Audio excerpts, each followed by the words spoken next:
حدیث شریف کا مفہوم ہے کہ ایک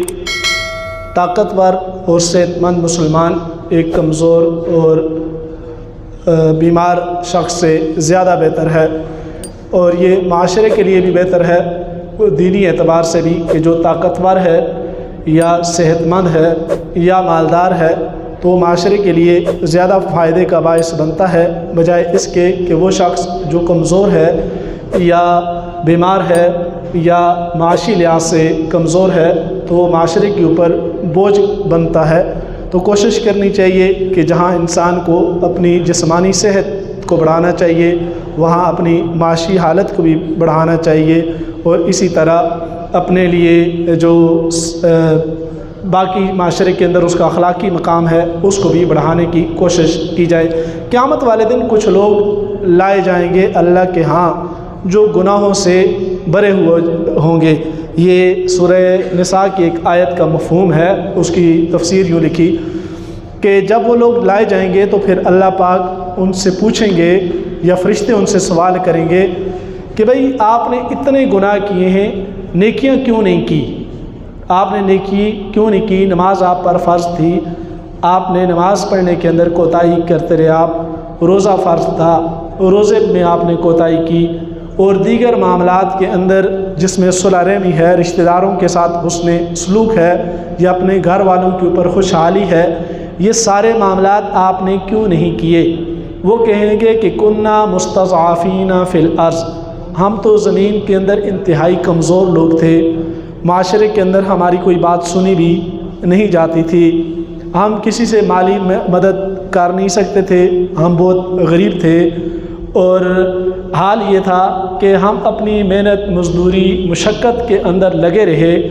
اس روٹی کے چکر میں ایسے سرگرداں ہوئے کہ ہمیں تو کبھی نماز کا خیال ہی نہیں آیا، کبھی روزہ یا دینی احکامات کے بارے میں ہم نے سوچا ہی نہیں،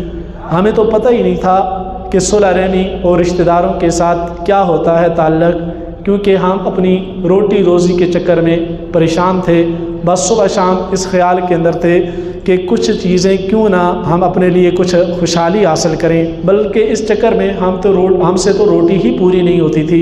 ہم تو دنیا میں اسی چکر میں پڑے رہے۔ تو فرشتے ان سے کہیں گے الم تکن ارض اللہ واسعہ، کیا تمہیں معلوم نہیں تھا کہ اللہ کی زمین بڑی کشادہ ہے؟ فتہاجروا فیہا، تم اس کے اندر ہجرت کر جاتے، ایک جگہ چھوڑ کے دوسری جگہ چلے جاتے، اللہ تمہارے رزق کے اندر برکت پیدا فرما دیتا، یا جو کام جس سے آپ کا گزارا نہیں ہو رہا تھا آپ وہ کام چھوڑ دیتے، دوسرا کاروبار کر لیتے، یا اگر آپ ملازمت کر رہے تھے اور ملازمت کی تنخواہ سے آپ کے اخراجات پورے نہیں ہو رہے تھے، یا حالت یہ تھی کہ وہ آپ کو نماز کے لیے بھی وقت نہیں دیتے تھے، یا جیسے ملازمت کا ایک مطلب یہ ہوتا ہے کہ آدمی تمام قسم کی رشتہ داری اور دنیا داری کو بھول جائے، کہ جہاں ملازمت کرتا ہے ان کے ساتھ بالکل مخلص ہو جائے، کیونکہ اگر سالوں بعد بھی آپ شادی کے لیے چھٹی مانگیں تو جہاں آپ کام کرتے ہیں وہ کہتے ہیں جی ابھی تو 1-2 سال پہلے تو آپ کے خاندان میں شادی ہوئی تھی، پھر آپ کے خاندان میں شادیاں ہو رہی ہیں، تو اس قسم کی حالات ہوتے ہیں۔ تو اگر ایسے حالات تھے تو آپ نے اس ملازمت کو ترک کیوں نہیں کیا؟ آپ ترک کرتے، یہ تو نہیں ہے کہ اللہ نے رزق صرف یہیں پر رکھا تھا، آپ یہاں سے جاتے تو کہیں اور آپ کو رزق نہ ملتا، آپ کو جانا چاہیے تھا۔ آپ کے سامنے اگر کوئی بہتر موقع آتا ہے تو آپ اس اپرچونٹی کو اویل کرتے، لیکن آپ نے اس موقع کو اویل نہیں کیا، اپنی سستی کاہلی کی وجہ سے آپ وہیں پر پڑے رہے۔ جیسے ہمارے ہاں ایک بات ہے، میں اکثر نوجوان ساتھی جو ہوتے ہیں، خاص طور پر جو طلباء ہیں، ان کو یہ بار بار مشورہ دیتا ہوں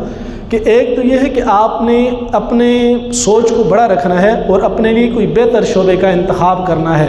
چھوٹی سی ملازمت کر لیتے ہیں جس میں اتنی تنخواہ ہوتی ہے کہ گزارا نہیں چلتا، پھر وہ نوکری بھی کرتے رہتے ہیں اور اپنے مالکین کو گالیاں بھی ساری زندگی دیتے رہتے ہیں کیونکہ گزارا نہیں ہوتا۔ تو اس سے بہتر نہیں ہے کہ آپ وہ کام کریں جس میں وقت کے ساتھ ساتھ آپ کے لیے بہتری کا ذریعہ ہو جائے، کہ جو آپ کو آگے چل کر آپ کے رزق کے اندر برکت عطا فرمائے، اللہ پاک برکت عطا فرمائیں، کیونکہ یہ رزق بہتر ہوگا تو پھر انسان جب پیٹ بھر جاتا ہے تو پھر انسان باقی چیزوں کے بارے میں سوچ بچار بھی کرتا ہے، تو انسان کو اس سے بہتری کی کوشش ضرور کرنی چاہیے۔ شریعت میں یہ نہیں ہے کہ آپ اپنے لیے مال و دولت جمع نہ کریں، شریعت نے اس چیز سے بالکل منع نہیں کیا، بلکہ شریعت نے اس کی ترغیب دی۔ اللہ کے حبیب صلی اللہ علیہ وآلہ وسلم مسجد نبوی کی تعمیر ہو رہی تھی، ایک شخص کو دیکھا کہ بڑے اچھے طریقے سے گارا بناتا ہے اور اینٹیں لا کر لگاتا ہے۔ اللہ کے حبیب صلی اللہ علیہ وسلم نے ارشاد فرمایا، اللہ پاک اس شخص کو برکت عطا فرمائے جو صنعت میں کمال پیدا کرتا ہے، یعنی جو کام کر رہا ہے۔ اسی طرح کسی اور چیز کے بارے میں، جوتے تھے یا غالباً کسی چیز کو دیکھا تو فرمایا کہ یہ بڑا اچھا ہے، اور اللہ اس شخص کے رزق کے اندر برکت عطا فرمائے کہ جو اب صنعت کے اندر کمال پیدا کرتا ہے۔ یعنی کوئی آدمی جس کا جو شعبہ ہے، اگر وہ کپڑے بناتا ہے اور کپڑے بنانے کے اندر مہارت حاصل کرتا ہے اور اچھے کپڑے بناتا ہے، اور اپنے لیے جہاں رزق کشادہ کرتا ہے وہاں لوگوں کو ایک بہتر لباس بھی مہیا کرتا ہے، تو اس کا یہ کام بھی عبادت کے طور پر شمار کیا جائے گا۔ اسی طرح کوئی آدمی اور دیگر کوئی کام کرتا ہے اور اس کے اندر مہارت حاصل کر کے اس کو دونوں فائدے ہیں، جہاں وہ اپنے رزق کی کشادگی حاصل کرتا ہے وہاں انسانیت کے لیے ایک بہتر چیز مہیا کر کے انسانیت کی خدمت بھی کرتا ہے۔ حضرت ایک صحابی تھے، وہ نبی کریم صلی اللہ علیہ وسلم کے پاس آئے، کہنے لگے کہ میرے حالات بڑے پتلے ہیں تو آپ میرے ساتھ کچھ مدد کروا دیں۔ اللہ کے حبیب صلی اللہ علیہ وسلم نے فرمایا تمہارے گھر میں کچھ چیزیں ہیں؟ تو انہوں نے بتایا کہ ہاں کوئی چیزیں ہیں، وہ چیزیں لے آئے، پھر ان کی بولی لگائی۔ جب وہ بک گئیں تو فرمایا کہ یہ جو آدھے پیسے ہیں گھر کے اندر راشن ڈال دیں، اور یہ جو آدھے پیسے ہیں پھر ان سے کلاڑی منگوائی، پھر خود اپنے مبارک ہاتھوں سے اس کے دستہ لگایا اور کہا کہ آپ اتنے دن مجھے مدینہ شہر میں نظر نہ آئیں، جائیں جنگل میں لکڑیاں کاٹیں اور ان کو بیچتے رہیں۔ جب اتنے دنوں کے بعد وہ واپس آئے تو نبی پاک صلی اللہ علیہ وسلم نے پوچھا اب کیا حالات ہیں؟ فرمایا کہ اب میرے پاس اتنے درہم موجود ہیں۔ فرمایا کہ یہ رزق جو ہے القاسب حبیب اللہ، محنتی اللہ کا دوست ہے۔ حضرت معاذ بن جبل رضی اللہ تعالیٰ عنہ کو مدینہ میں نگران مقرر کیا، نبی پاک صلی اللہ علیہ وسلم سفر پر گئے، جب واپس آئے ان سے ملے تو ہاتھ کھردرے تھے، کچھ چھالے بنے ہوئے تھے۔ نبی پاک صلی اللہ علیہ وسلم نے دیکھا اور کہا کہ یہ کیا ہوا ہے؟ فرمایا کہ میں اپنے لیے محنت مزدوری کرتا رہا، کیونکہ تجارت یا کسی اور کام کے لیے نہیں جا سکتا تھا، آپ نے مجھے مدینہ میں چھوڑا تھا، رزق بھی چلانا تھا تو میں مزدوری کرتا رہا۔ اللہ کے حبیب صلی اللہ علیہ وسلم نے ان ہاتھوں کو دیکھا، ان کا بوسہ لیا اور فرمایا کہ یہ وہ ہاتھ ہیں جن سے اللہ پیار کرتا ہے۔ یہ ساری چیزیں اس چیز اور کھیتی کے بارے میں دیکھیے، فرمایا کسی آدمی نے کھیتی لگائی، پھر جب اس کے اوپر کونپلیں پھوٹ گئیں، ان کے اندر دانے آ گئے، جیسے ہمارے یہاں گندم کے اوپر کونپل پھوٹتی دانے ہوتے ہیں، پھر کوئی آدمی راستے سے جا رہا تھا، اس میں سے کچھ کھا لیا، کچھ چڑیا نے چگ لیا، تو اللہ پاک اس آدمی کو صدقے کا اجر عطا فرمائیں گے۔ تاکہ اب یہ ترغیب دی جا رہی ہے کہ جو آدمی کاشتکاری کر رہا ہے تاکہ وہ بھی اچھے طریقے سے کرے، جو محنت مزدوری کر رہا ہے وہ بھی زیادہ اچھے طریقے سے کرے، جو کوئی چیز بنا کر رہا ہے۔ اس ساری چیزوں کا مقصد کیا ہوگا؟ اس ساری چیزوں کا مقصد یہ ہے کہ ایک مسلمان کی معاشی حالت بہتر ہو جائے، کیونکہ فرمایا قاد الفقر ان یکون کفرا، فقر انسان کو کفر کے قریب لے جاتا ہے کہ انسان ناشکرا ہو جاتا ہے جب اس کو نعمتیں نہیں ملتی، اور خوشحالی جب اللہ پاک دیتے ہیں تو انسانوں میں سے اکثر ایسے ہیں کہ جن کے اندر شکر گزاری پیدا ہوتی ہے۔ تو آپ دیکھیں جب بھی ہم سڑک کے اوپر لڑتے ہوئے لوگوں کو دیکھیں گے تو وہ ہوں گے جو مفلوق الحال ہوں گے، جن کے گھر کے اندر پریشانیاں ہوں گی یا جن کے حالات اچھے نہیں ہیں۔ جن کو اللہ پاک خوشحالی دے دیتے ہیں، اگر ان کا کوئی چھوٹا موٹا نقصان بھی کر دے تو کہتے ہیں چھوڑو یار، یہ تھوڑی سی چیز کے لیے میں نے کیا جھگڑنا ہے، اللہ نے میرے اوپر بڑا کرم کیا ہے، اللہ نے میرے اوپر بڑی کرم نوازی کی ہے۔ تو یہ انسان کے اندر ایک شکر گزاری کا جذبہ پیدا ہوتا ہے۔ جہاں یہ ایک شکر گزاری کا جذبہ پیدا ہوتا ہے وہاں اس کے دیگر بھی بہت سارے فوائد ہیں کہ جو آدمی معاشی لحاظ سے بہتر ہوتا ہے وہ اپنے ارد گرد کے لوگوں کو بھی سپورٹ کرتا ہے، اپنے خاندان والوں کو سپورٹ کرتا ہے اور معاشرے کے لیے بہتری کا باعث بنتا ہے۔ چاہے جائے کہ ایک آدمی خود سے پریشان حال ہو تو الٹا دوسروں کے اوپر بوجھ بنتا ہے۔ آپ دیکھیے یہاں پر ایک اور چیز ہے، اس سے آگے بڑھ کر ہمارے یہاں یہ سمجھا جاتا ہے کہ فلاں آدمی جو مصلی پر بیٹھا ہوا ہے یا ممبر پر بیٹھا ہے یا کسی ایسی گدی وغیرہ پر بیٹھا ہوا ہے جہاں لوگ اس کو نذرانہ پیش کر کے سمجھتے ہیں یہ اللہ کا دوست ہے۔ اب اللہ کا دوست ان میں سے کون سا ہے؟ جو لا کر دے رہا ہے یا جو لینے والا ہے؟ کون سا اللہ کا دوست ہے؟ آپ اس چیز کو سمجھیے کہ اللہ کے حبیب صلی اللہ علیہ وسلم نے ارشاد فرمایا الید العلیٰ خیر من ید السفلیٰ، اوپر والا ہاتھ بہتر ہے نیچے والے ہاتھ سے۔ تو نیچے والا اللہ کا دوست ہے یا اوپر والا اللہ کا دوست ہے؟ ایسا نہیں ہو سکتا کہ جو کم تر ہے وہ اللہ کا دوست ہو، بلکہ جو بہتر ہے وہ اللہ کا دوست ہے۔ میں ایک شخص کا واقعہ پڑھ رہا تھا، وہ کہنے لگے کہ جی وہ پہلے کئی فیکٹریوں کے مالک تھے، پھر انہوں نے چھوڑ چھاڑ کر بس اپنے آپ کو عبادت اور اس کے لیے وقف کر لیا، پھر اپنا ایک آستانہ بنا لیا جہاں لوگوں کو دینی حوالے سے رہنمائی اور درس وغیرہ کرتے تھے۔ پھر کچھ عرصہ گزرا تو انہوں نے وہ اپنا درس وغیرہ بند کیا، پھر جا کر فیکٹری لگا لی۔ کسی نے ان سے پوچھا کہ یہ آپ کے حالات بار بار بدلتے کیوں ہیں؟ انہوں نے کہا بات یہ ہے کہ جب میں فیکٹریاں چلاتا تھا تو ایک دن میں فیکٹری کے آفس میں بیٹھا ہوا تھا تو میں نے دیکھا کہ ایک کتا سڑک پار کر رہا تھا، اس کی ایک ٹانگ کے اوپر سے گاڑی گزر گئی، گاڑی گزری تو اس کی ٹانگ ٹوٹ گئی، 3 ٹانگیں اس کی ٹوٹ گئیں، اس کے اوپر سے گزری، ایک ٹانگ اس کی باقی رہ گئی۔ اس کتے نے ایک ٹانگ پر اپنے آپ کو گھسیٹ کے سائڈ پہ لے جانے کی کوشش کی۔ میں دفتر کے شیشے سے دیکھ رہا تھا، میں نے کہا کہ جا کر اس کو اٹھا کر سائڈ پہ رکھ دیتا ہوں، لیکن جب تک میں باہر جاتا کتا اپنے آپ کو گھسیٹ کے روڈ کے کنارے شیڈ کے نیچے لے جا چکا تھا۔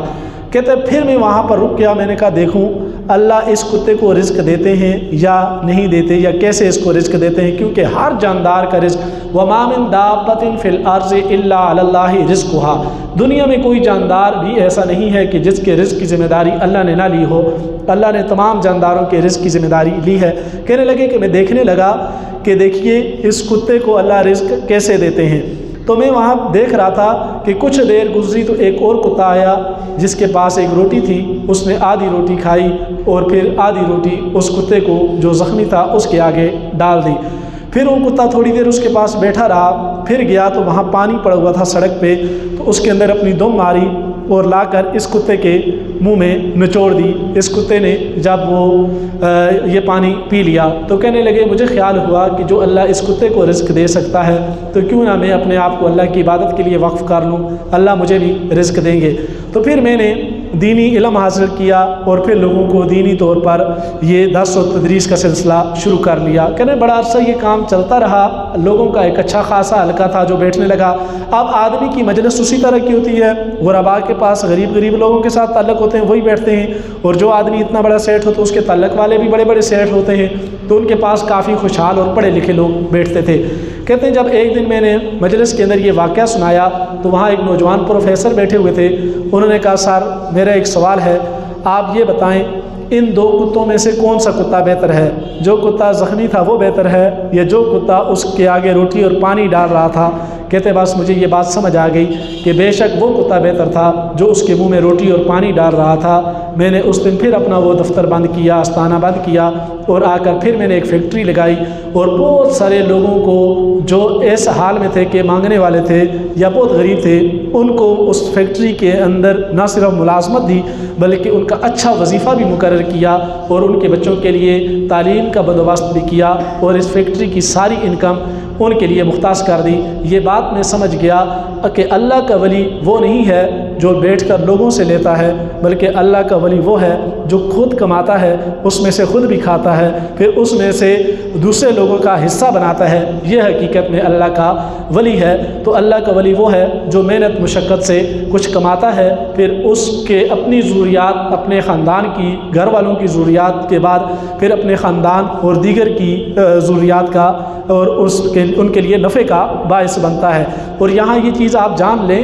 کہ میں اکثر یہ بات بتاتا ہوں کہ فرد ترقی نہیں کرتے، ترقی تو معاشرے کرتے ہیں۔ اگر کوئی فرد اچھا بھی ہو جائے اور اوورآل معاشرہ اچھا نہ ہو تو اس کو اچھائی کا اس کو حقیقی فائدہ نہیں پہنچتا۔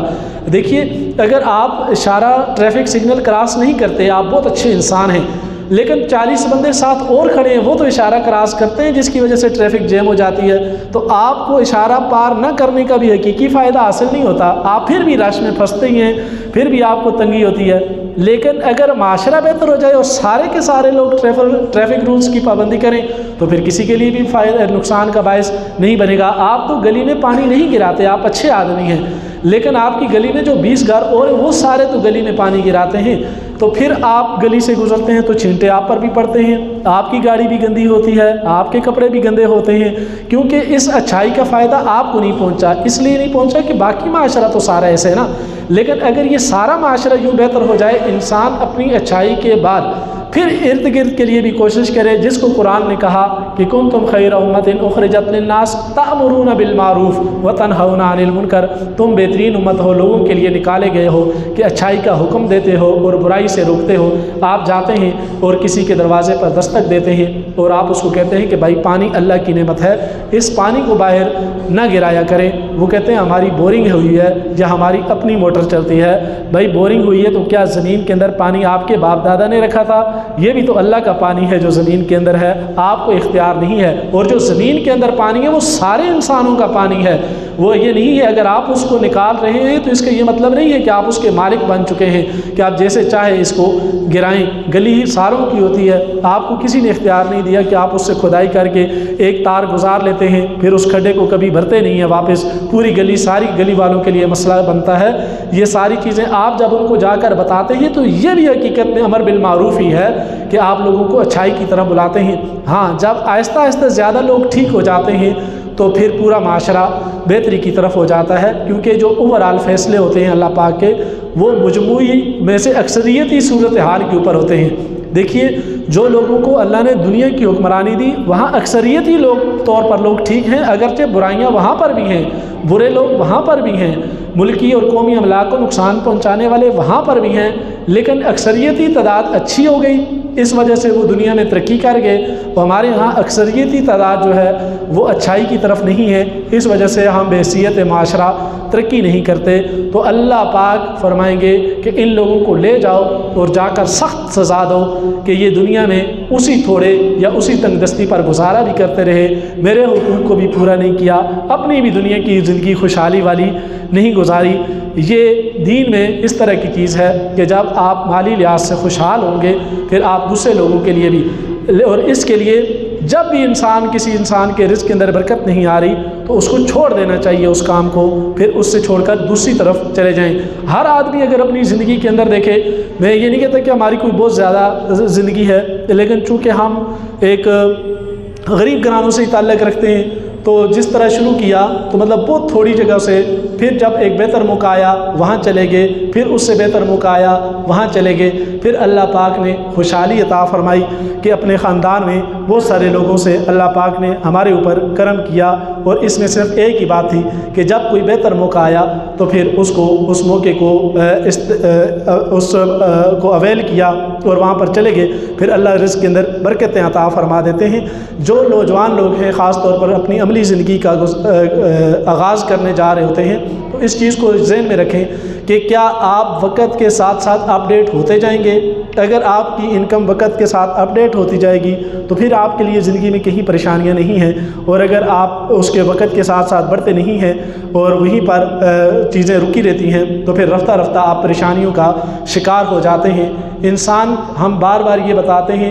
کہ ہم کبھی نہیں کہتے کہ دنیا کی دولت ہی سب کچھ ہوتی ہے، لیکن اس سے انکار نہیں کیا جا سکتا کہ یہ ایک حقیقت ہے، معاشی صورتحال یہ ایک حقیقت ہے، اس سے کسی طور پر انکار بھی نہیں کیا جا سکتا۔ یہ بات ٹھیک ہے کہ پیسے سے آپ کان نہیں خرید سکتے، لیکن یہ ہے کہ اگر کسی کے کان خراب ہو جائیں تو ڈاکٹر بغیر پیسوں کے اس کا علاج بھی نہیں کرتا۔ آپ آنکھیں نہیں خرید سکتے لیکن آنکھوں کا علاج ضرور کروا سکتے ہیں، آپ معذوری دور نہیں کر سکتے، لیکن اگر آپ کے پاس خوشحالی ہے تو بہت ساری چیزیں آپ کی ان پر پردہ پڑ جاتا ہے اور آپ کو معاشرے میں اسی طرح کی عزت افزائی ملتی ہے۔ تو انسان کو سست اور کاہل نہیں ہونا چاہیے، بلکہ اس کو ہمیشہ سے بہتری کی کوشش کرتے رہنا چاہیے، اور دنیا کے نظام اسی سے چلتا ہے۔ انسان تب مرتا ہے جب اس کے آگے بڑھنے کے جذبات مر جاتے ہیں، جب تک اس میں جذبات آگے بڑھنے کے ہوتے ہیں تب تک انسان زندہ رہتا ہے۔ آپ دیکھیے، میں اکثر میں تو نہیں کہہ سکتا، مطلب معاشرے کے اندر صورتحال اکثر ایسے